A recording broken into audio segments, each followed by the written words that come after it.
सुप्रभातम। आज आम द्वितीय श्रेणीर विषय विज्ञान पढ़ा। देख आम गत कालांश विभिन्न प्रकार खाद्य और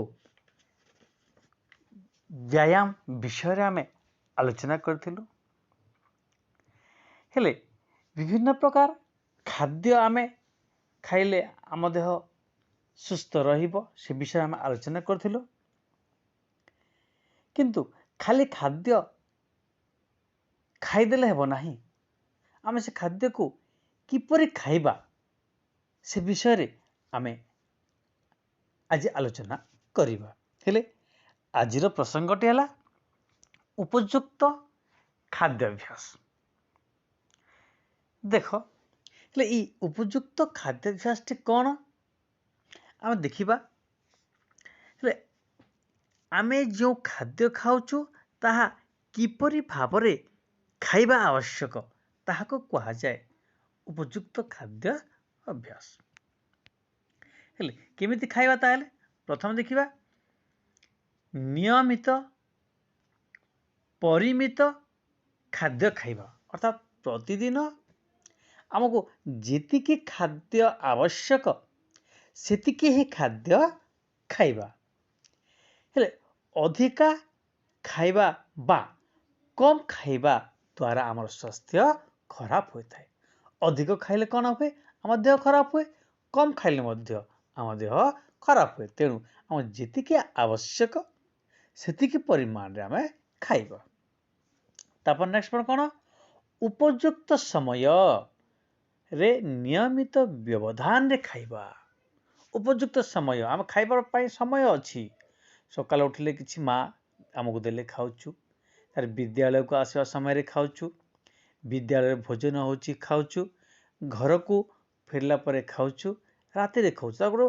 तार समय अच्छी, से समय अनुसार आम खाइबा आवश्यक ताहा कह जाए।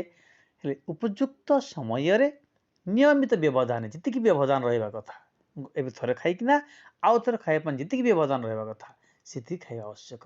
ताहले हम घरे अच्छु सब बेले खाउथबा या नुहे, ठीक समय रे जे जितिकी बोले जो समय रे खाइबा कथा से समय रे खाइबा। ये गोटे पॉइंट हला ताको उपयुक्त समय रे नियमित व्यवधान रे खाइबा। तापर कोन करबा घोड़ा हुई रहिथिबा तटका खाद्य खाइबा। जो खाद्य के खाद्य खाइबा जो खाद्य को घोड़ा हुई रखा थिबो और तटका खाद्य, बासी खाद्य बिल्कुल खाइबा नहीं कि बाहर बिक्री होथिबा खाद्य गुड़िक मध्य आम खाइबा नहीं जहाँ घोड़ा होकर रखा जाए नहीं। घर रोषे थिबो माँ रोषे करथिबे ताको घोड़ेकी रखिथिबे सेमिति घोड़ा हुई रहिथिबा तटका खाद्य खाइबा। आ कौन करिबा सबु प्रकार खाद्य को मिसाई खाइबा। खाली गोटे केते भाई अछन खाली मैगी कुरकुरे ये गुड़ा खाते, ये गोटे खाद्य नुहे, खाइबा नहीं हुए गुड़क। आमको माँ जहाँ देबे हेले सबु प्रकार खाद्य भात डाली तरकारी विभिन्न प्रकार पनीपरिबा क्षीर रोटी माँ जहाँ देबे प्रत्येक खाद्य खाली भात खाइले हेबो ना कि खाली आम तरकारी खाइदेले हेबो ना। हेले प्रत्येक सबु प्रकार खाद्य को आम मिसाई खाइबा। आ कौन करिबा जल मध्य एक उत्तम खाद्य अटे, तेणु यथेष्ट जल पीबा। जल नितांत आवश्यक। जल पीले आम कौन हुए आम खाद्य हजम हुए। आम देह जलीय अंश अभाव हो गले आमको विभिन्न प्रकार रोग हुए। तेणु आम जीति हेले यथेष्ट जल पीबा आवश्यक। आम खाइबा पूर्वर हाथ गोड़ धुई आम खाई बसिबा, भोजन मंत्र करिबा, आओ समस्ते घरे हाथ गोड़ धुई खाइबा। तापर केमती करबा परिष्कार बासन रे, जो बासन सफा थिबो से परिष्कार बासन रे आम खाद्य खाइबा। एमिति जे केते गुडी कहगला ए विभिन्न प्रकार नियम को मानी खाइले आमर स्वास्थ्य ठीक रहिबो। तेणु प्रत्येक नियम आम बहुत साधारण नियम गुड़िक अच्छी आ समस्ते भाई भौणी निश्चय एगुड़ाक नियम घरे पालन करुवे है। तेणु आम यही नियम गुड़िक पालन करवा एवं खाद्य खाइले आमर स्वास्थ्य ठीक रहिबो है। ठीक अच्छी देख आमर पाठ टी सरीगला यापर आम देची प्रश्न उत्तर ये प्रश्न उत्तर गुड़िक आम खातार सुंदर कर गोल गोल अक्षर लिखिपर। देख प्रथम कौन देती प्रश्न प्रथम देती बंधनी मध्यरु उपयुक्त उत्तर बाछि शून्य स्थान पूरण कर। बढ़िया कर देती प्रश्नटी फास्ट आम शरीरटी अस्थि और डेस्क से गठित समझ जाचु उत्तर कहल प्रथम पढ़ाई वेरी गुड कौन हम इतर देती मांसपेशी रक्त चर्म ये भितर हेब कौन हाँ मांसपेशी। तापर देती नंबर ख आम शरीर रे डेस्क खंड अस्थि अच्छी ये कौन 106 206 500 ये भितर बाछिबा ये कौन अच्छी 106 206 500 कौन हम हाँ 206 वेरी गुड।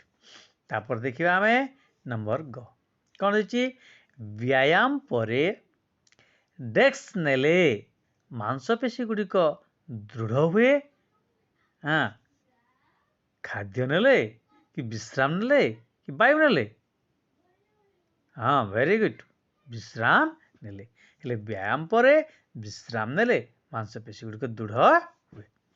तापर आसले कौन नंबर घ घर कौन देची विभिन्न प्रकार खाद्यरू शरीर को डेस्क मिले मांस मिले कि लहुणी मिले कि शक्ति मिले हाँ वेरी गुड शक्ति मिली था विभिन्न प्रकार खाद्यरू शरीर को शक्ति मिले।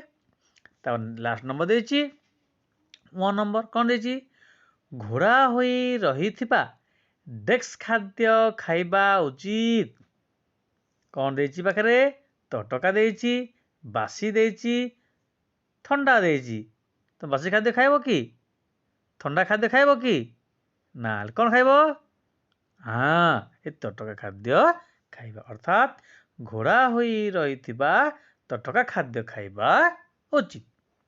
ये है आमर 1 नंबर ये गुड़ाक सुंदर भाव में आम खाता लिखा।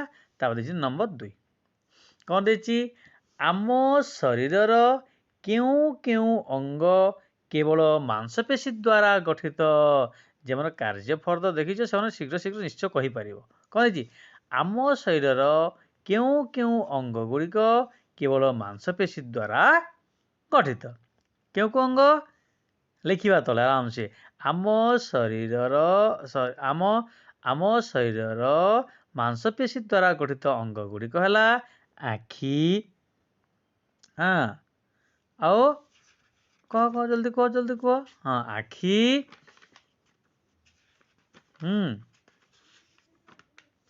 पाकस्थली हृत्पिंड एगुड़ाक केवल मांसपेशी द्वारा गठित होइछि। तापर नेक्स्ट देछि स्वास्थ्य खराब अछि बोली आमे किपरि जानिबा मु कहिथिली कोन बेले बेले आमको खेलिबाकू बुलिबाकू पाठ पढ़िबाकू इच्छा हुए नाही शरीर केतेक स्थान रे कष्ट हुए मन भल रहे नाही एते बेले आमर स्वास्थ्य खराब अछि बोली आमे जानिबा ए लिखिबा वेरी गुड। तापर आउ कोन अछि अस्थि और मांसपेशी को दृढ़ करुवा खाद्य गुड़िकर नाम लेख। अस्थि और मांसपेशी को दृढ़ करुवा खाद्य किए माछ मांस अंडा क्षीर छेना मटर बुट डाली एगुड़ाक कौन अस्थि और मांसपेशी को दृढ़ करुवा खाद्य। तापर आ कौन नेक्स्ट प्रश्न देछि पनीपरिबा और फल आम शरीर को किपरि साहाय्य करती पढ़ु बढ़िया आम पनीपरिबा और फल गुड़िक आम शरीर को निरोग रखिबारे साहाय्य करे जवाब देछि से चारोटी उत्तम खाद्याभ्यास लेख। आम जेकोसी 4 लिखिपर जमी नियमित परिमित खाद्य खाइबा, अधिक खाइबा बा कम खाइबा द्वारा स्वास्थ्य खराब हुए, उपयुक्त समय रे नियमित व्यवधान रे खाद्य खाइबा, घोड़ा होई रहिथिबा तटका खाद्य खाइबा, सब प्रकार खाद्य मिसाई खाइबा हला, खाइबा पूर्व हाथ धोइबा, परिष्कार बासन रे खाद्य खाइबा। ए भितर जेकोसी तुम 4टी लिखिपर। तापरे नियमित व्यायाम करने आवश्यक कहीं प्रश्न अच्छी आम कौन लिखा नियमित व्यायाम करने द्वारा आमर अस्थि और मांसपेशी गुड़िक शक्त हुंती और शक्तिशाली हुंती। तेणु आम प्रतिदिन व्यायाम करने आवश्यक। व्यायाम न कले आमर मांसपेशी गुड़िक चालित हेबे नाही एवं अदरकारी हो जिवे। तेणु आम प्रतिदिन नितांत व्यायाम करने आवश्यक। एहीपरि आमे प्रश्न गुड़िकर सबू उत्तर आम खातार लिखा सुंदर करी गोल गोल अक्षर ओ रखिबा ओ ताको मन पढ़िबा ओ मन रखिबा। आ परवर्ती कालांश रे आमे आर पाठ को जिबा। बेस धन्यवाद। एदिके रहिले।